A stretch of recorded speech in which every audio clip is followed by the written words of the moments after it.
not angry. I don't want to come across as angry. But,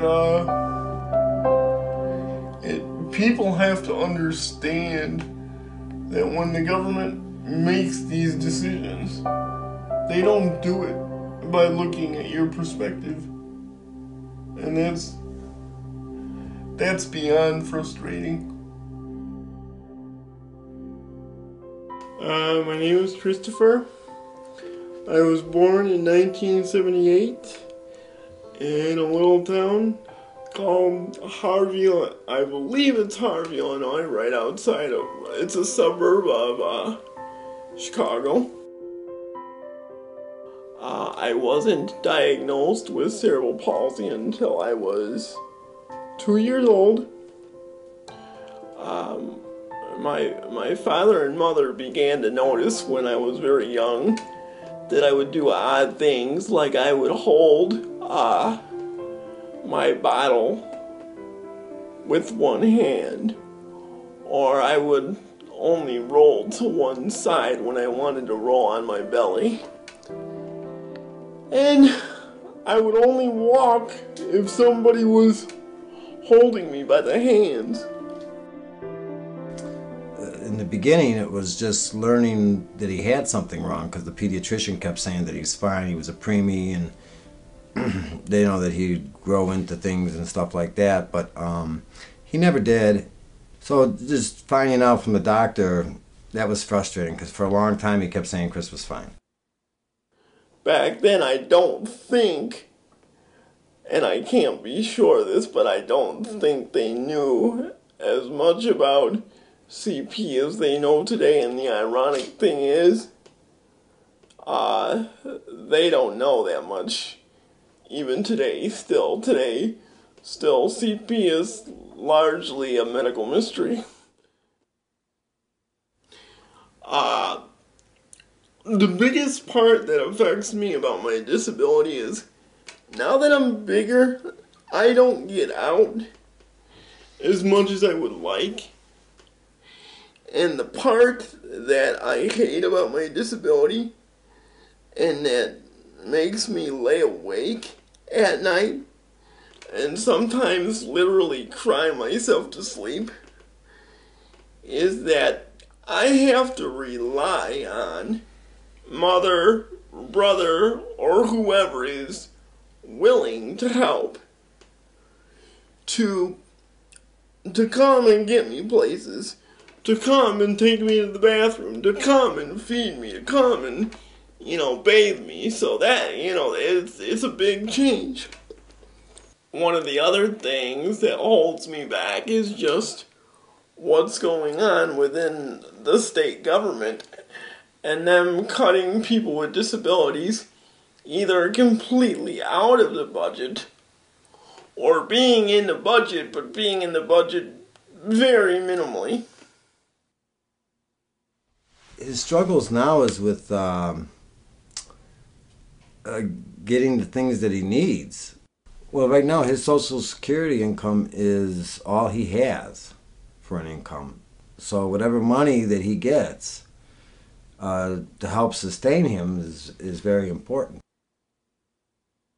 I'm the Executive Director of Access Services of Northern Illinois. We're an independent service coordination agency. Others may use the term case management. I don't like that term because people aren't cases.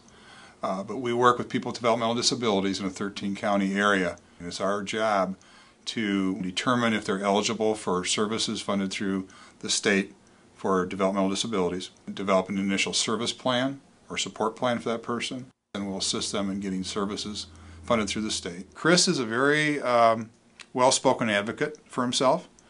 I've never found Chris to be shy. I've never found Chris to be one who would be afraid to speak up for himself or for somebody else, whether they had a disability or not.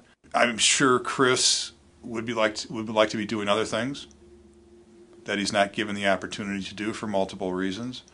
My guess would be is if Chris had opportunities like others, he would do whatever he could to make the best out of it. But what's the challenge is there's less money for services for people. Illinois has the worst ratio, if you will, of paying for community services. Illinois is the bottom, 50th. 50th out of the 50 states, well, 51st because we include the District of Columbia. I think primarily because Illinois has still chosen to keep a number of its institutions open, and they're expensive. And the funding has not kept pace with inflation over the last 15 years. So even though they may give us a funding increase of, say, 2%, the cost of inflation is going up higher than that. What's not helping us right now is the fact that Illinois' budget is so bad that they're in debt, and the only way to get out of it is probably to cut funding.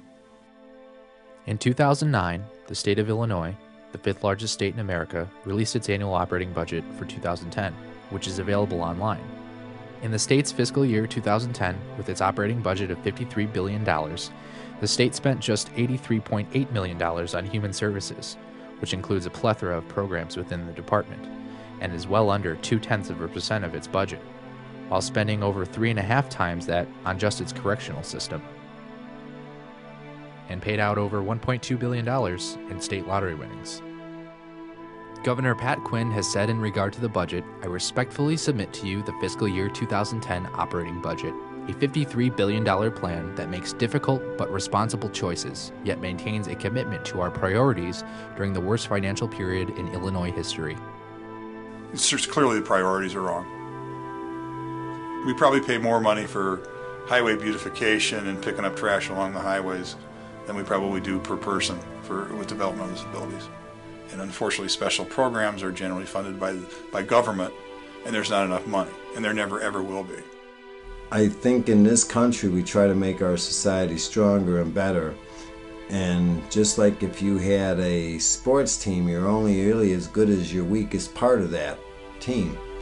And in our society, we're one of the richest countries in the world, and if we can't take care of our veterans, our senior citizens, and our handicapped, I don't see who really we can take care of. With his aid from the state, Chris employs both his mother and brother to help him and provide the services he needs.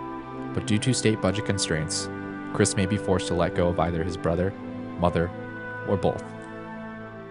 And I want you and other people to understand that I do realize that I wouldn't be letting my mother and brother go as family. They would still be my family.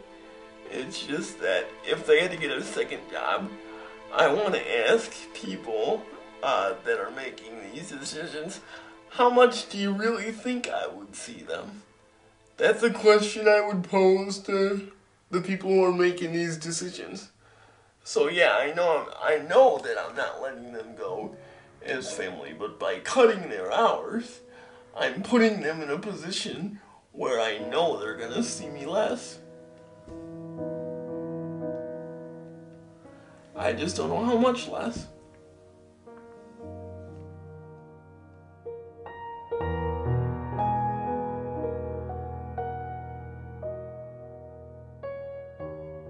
I've laid awake many nights not sleeping because my situation bothers me so much that it just keeps me awake, literally.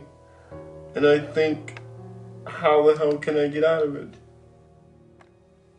You know, it's just, it's a very maddening situation. Obviously, the more resources any family with a special needs child has, no matter what the disability is, the better off they are going to be. But the problem is trying to convince normal everyday people who are paying their hard-earned tax dollars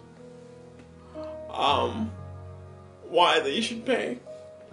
This man did not think a disability was going to happen to him. But within the span of 24 hours, his life was changed by falling off a horse. And that can happen to you, to anybody. So, how about them sucky Bears and that sucky offensive line? How about it? My grandmother could play better offensive line.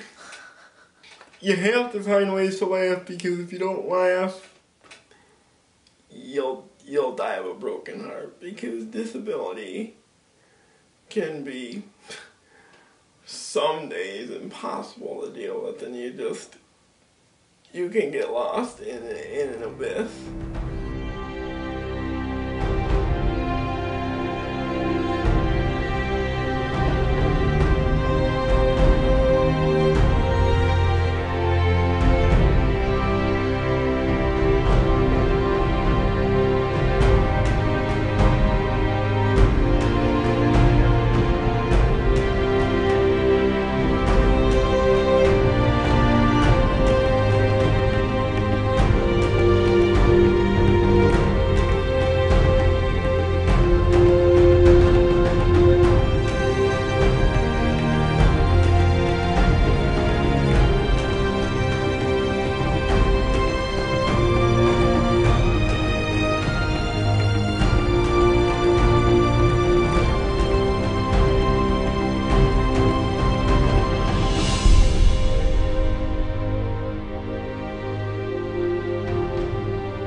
Oh, what a good day.